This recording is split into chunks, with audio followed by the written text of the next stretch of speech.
হবিগঞ্জের রেমা কালেঙ্গার চা বাগানের শ্রমিক থেকে শুরু করে গাজীপুর ইউনিয়নবাসীর এখনো খোয়াই নদী পারাপারে একমাত্র ভরসা নৌকা।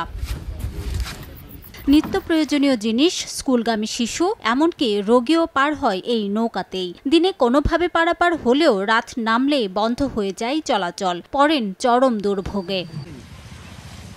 একটি ব্রিজ নির্মাণ স্থানীয়দের দীর্ঘদিনের দাবি থাকলেও আশ্বাসেই আটকে আছে সমাধান। এতে চরম ভোগান্তিতে প্রায় ৩০,০০০ মানুষ।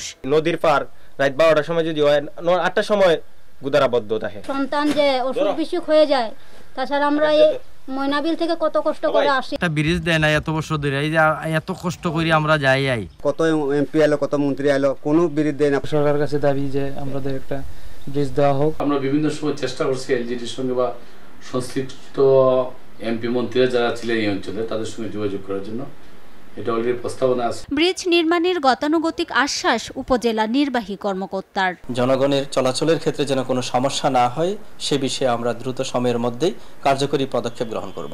একটি ছোট ব্রিজ নির্মাণ হলে বদলে যেতে পারে পুরো এলাকার চিত্র, কিন্তু প্রতিশ্রুতি আর বাস্তবতার ফারাকেই এখনো চলছে রেমা, কালেঙ্গা ও আশপাশের মানুষের জীবনযুদ্ধ। সময় সংবাদ, হবিগঞ্জ।